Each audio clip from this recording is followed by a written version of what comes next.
Robert Downey junior को as a doctor Doom वापस लाना हमेशा से मार्वल का प्लान था। इट मींस कि जोनाथन मेजर्स का कैंग कभी भी उनकी फर्स्ट चॉइस था ही नहीं। और ये बात केविन फाइगी ने भी रिसेंटली कंफर्म कर दी है कि आरडीजे का Doom Ant-Man and the Wasp Quantumania से भी पहले से डिस्कशन में था। लेकिन मैं आपके लिए चीजें थोड़ी सी और क्लियर कर देता हूँ कि डाउनी का डॉक्टर डूम आज से ठीक 20 साल पहले ही कंफर्म कर दिया गया था, जो हमेशा से एवेंजर्स सीक्रेट वॉर्स के लिए सेटअप कर दिया गया था जब वो आयरन मैन भी नहीं बने थे। हो सकता है कि जोनाथन मेजर्स के लीगल ट्रबल से पहले मार्वल का ये प्लान रहा हो कि सीक्रेट वॉर्स में डूम एंड कैंग दोनों अपीयर होंगे, जहां कैंग मल्टीवर्स के थ्रोन को हासिल करके काइंड ऑफ बियॉन्डर का रोल प्ले करता, जैसा कि उसने ही हू रिमेन्स का रोल प्ले किया था। लेकिन फिर डॉक्टर डूम यहाँ पर आता, उसे डिफीट करके उसकी सारी पावर्स को अब्सॉर्ब कर लेता और खुद गॉड एम्परर डूम बनकर सीक्रेट वॉर्स का मेन विलन बन जाता, जिसके साथ एवेंजर्स फाइट करते। बट एक बात तो यहाँ पर ऑलरेडी कंफर्म थी कि आरडीजे का डूम सीक्रेट वॉर्स में आने वाला था। आपको 2005 की फैंटास्टिक फोर मूवी तो याद ही होगी, जब एमसीयू एग्जिस्ट भी नहीं करता था। स्पाइडरमैन के राइट्स सोनी के पास थे, हल्क यूनिवर्सल के पास था और फैंटास्टिक फोर और एक्समैन के राइट्स फॉक्स के पास थे। लेकिन फिर भी यहाँ इन सारी मूवीज में एक कॉमन चीज थी, और वो थे केविन फाइगी, जो इन सारी मूवीज में एज अ प्रोड्यूसर इन्वॉल्व थे। और उस टाइम पर इन फैंटास्टिक फोर मूवीज के लिए आरडीजे के डॉक्टर डूम को कास्ट किया जाने वाला था।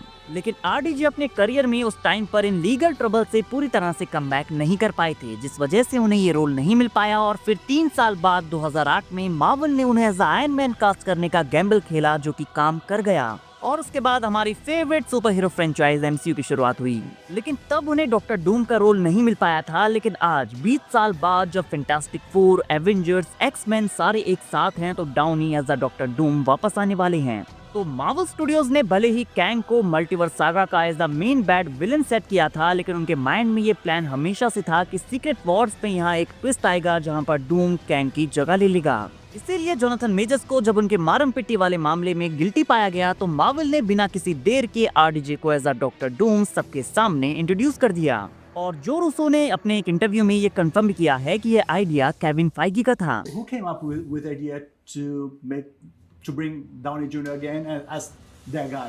That was Kevin. And interesting enough about that is that conversation was had a while ago. और जैसा कि मैंने कहा कि फाइगी एमसीयू से पहले भी फैंटास्टिक फोर मूवीज में इन्वॉल्व थे, और एमसीयू में उन्होंने हमेशा अपनी इन ओल्ड मूवीज के कैरेक्टर्स को दोबारा से यूज किया है।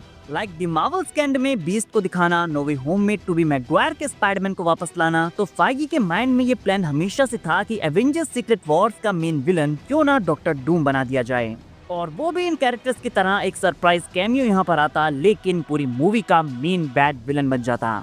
और आपको याद है कि एवेंजर्स एंड गेम में टोनी की डेथ के बाद हमें मूवी के एंड क्रेडिट्स में ये साउंड सुनाई देता है, जहाँ पर कोई हैमर पीट रहा था।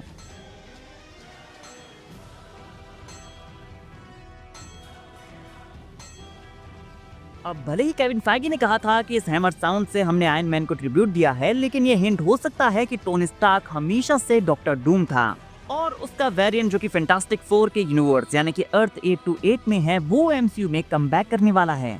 हालांकि डूम का अर्थ 828 से होना उनका न्यू प्लान है, लेकिन ये तो उनका प्लान हमेशा से था कि RDJ as the doctor Doom MCU में वापस आएंगे। और रूसोस ने भी ये बात कही है कि एंड गेम से टोनी का स्नैप एवेंजर्स डूम्सडे और डॉक्टर डूम से कनेक्टेड है। तो भले ही कैंग को हटाकर डॉक्टर डूम को लाना, ये सारी चीजें अचानक से हो गईं, लेकिन आरडीजे को एज अ डॉक्टर डूम वापस लाना केविन फाइगी के माइंड में काफी लंबे टाइम से था। इनफैक्ट एंड गेम से भी पहले, एमसीयू के स्टार्टिंग से भी पहले, यानी कि 20 साल पहले फैंटास्टिक फोर की मूवी के टाइम पर ही केविन फाइगी ने ये सोच लिया था कि आरडीजे को as a doctor Doom MCU में वापस लाया जाएगा।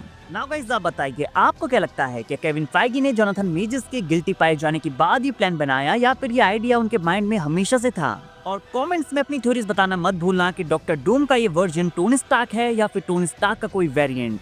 और वीडियो अगर अच्छी लगी हो तो वीडियो को लाइक और चैनल को सब्सक्राइब करना ना भूलें, बिकॉज ऐसी अमेजिंग वीडियोस हम डेली लाते रहते हैं।